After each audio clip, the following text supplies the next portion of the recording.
Hello guys, அன்றைக்கி நான் ஒருக்கா சொன்னேன், இதை விஎம்சியில் போய் மாஸ்டர் கேமில் ஒர்க் பண்ண முடியல, உங்களுக்கு ஏதாவது ஐடியா இருந்தால் சொல்லுங்கள் நீ. பட் அதில் ஒருத்தர் ஒரு கமெண்ட் பண்ணியிருந்தார், இது மாஸ்டர் கேமில் ஈஸியாக போட்டலாம் ப்ரோ அப்படின்னு.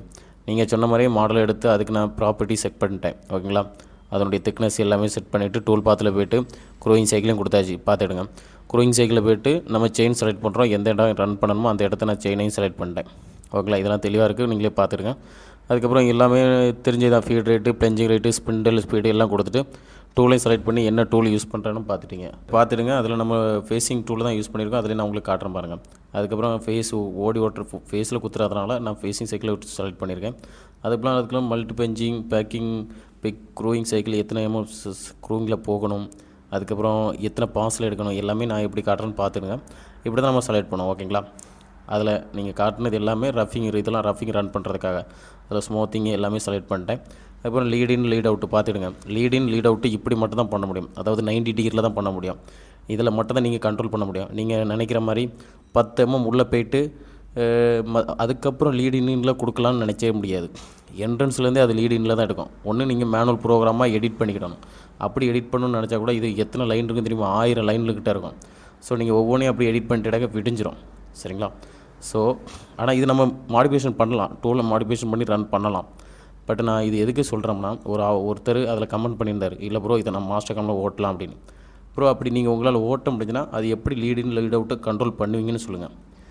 எந்த ஒரு மாஸ்டர் கேம்லையுமே, இது X5 ஓகேங்களா, எந்த ஒரு மாஸ்டர் கேம்லையுமே ஃபேஸில் இருந்து 90 டிகிரியில் தான் இப்படி தான் த்ரூ பண்ண முடியும். பார்த்துக்குங்க தெளிவாக. ஓகேங்களா, அதை விட்டுக்கிட்டு இல்லை நம்ம 10 mm மைனஸில் ப்ளஸில் வச்சுட்டு அதுக்கப்புறம் உள்ளே போய்ட்டு எக்ஸில் மைனஸ் இறங்கி குத்திடலாம் அப்படின்னு நினச்சி எந்த ஒரு க்ரூயிங் சைக்கிளுமே ஓட்ட முடியாது. அதாவது மாஸ்டர் கேமில் நம்ம மேனுவல் ப்ரோக்ராமில் அப்படி யூஸ் பண்ணலாம். ஓகேங்களா, தெளிவாக பார்த்துடுங்க. நான் உங்களுக்கு அதனுடைய ஆக்ஷன்டாக ஒரு வேல்யூ எல்லாமே உங்களுக்கு காட்டியிருக்கேன். ஒருவேளை ப்ரோ நீங்கள் இந்த வீடியோ பார்த்தீங்கன்னா அது எப்படி பண்ணுறது லீட் இன் லீட் அவுட்டு நான் உங்களுக்கு ஒன்றும் ஆர்டர் போடல. பட் நீங்கள் இது சொல்லி கொடுத்தீங்கன்னா நிறைய பசங்களுக்கு தெரிஞ்சுக்கும். நீங்கள் எப்படின்னு ஒரு டிப்ஸ் கொடுத்தீங்கன்னா நான் இது இன்ஸ்டாவில் போஸ்ட் பண்ணுவேன், இது நிறைய பேர் பார்ப்பாங்க, நிறைய பேருக்கு தெரியாதவங்களுக்கு தெரிஞ்சுக்கணும். சரிங்களா, அதுக்காக தான் சொல்கிறேன், தவிர மற்றபடி எந்த ஒரு குறிக்கோளையும் சொல்லுது ப்ரோ. ஓகேங்களா, அதாவது எனக்கே தெரியல. ஸோ அதனால் என்னோட ஸ்கில் பர்சன் நிறைய பேர் இருப்பீங்க, அதனால தான் நான் கேட்குறேன்.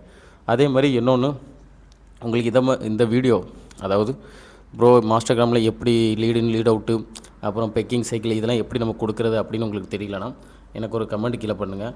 நான் யூடியூப்பில் ஃபுல் வீடியோ போடுறேன். சரிங்களா, ஏன்னா நான் ஆல்ரெடி எக்ஸ்பிளைன் பண்ணியதே ரொம்ப எக்ஸ்பிளைன் பண்ணுறேன், ரொம்ப தெளிவாக பண்ணுறேன்னு சொல்லிவிட்டு டைம் டிலே பண்ணுறேன்னு நிறையா பர்சனல் கமெண்ட் வருது. ஓகேங்களா, பட் நான் இது எதுக்கு பண்ணுறோம்னா, ஒரு காலத்தில் எனக்குமே இந்த சைக்கிள்லாம் எப்படி ஓடணும், என்ன ஓடணும் அப்படின்னு தெரியாது. இங்கே நிறைய பேர் நிறைய ஸ்கில் பர்சன் இருப்பீங்க, நான் இல்லைன்னு சொல்கிறேன். பட் ஒன்றுமே தெரியாமல் நிறைய பசங்க இருப்பாங்க. அவங்களுக்கு அந்த ஒரு லைனுமே ரொம்ப முக்கியம். ஏன்னா எனக்கும் ஒரு காலத்தில் அந்த ஒவ்வொரு லைனுமே ரொம்ப முக்கியமாக தான் இருந்துச்சு. ஸோ அதனால தான் நான் அவ்வளோ தெளிவாக எக்ஸ்பிளைன் பண்ணணுன்னு அவ்வளோ டிலே பண்ணி எக்ஸ்பிளைன் பண்ணுறேன். ஓகேங்களா, ஸோ யாரும் தப்பாக நினச்சிக்கிட்டாங்க. ரொம்ப நன்றி. இது வரைக்கும் நான் ஃபாலோ பண்ணி சப்போர்ட் பண்ணதுக்கு. இன்னும் நீங்கள் ஃபாலோ பண்ணிங்கன்னு நினைக்கிறேன்.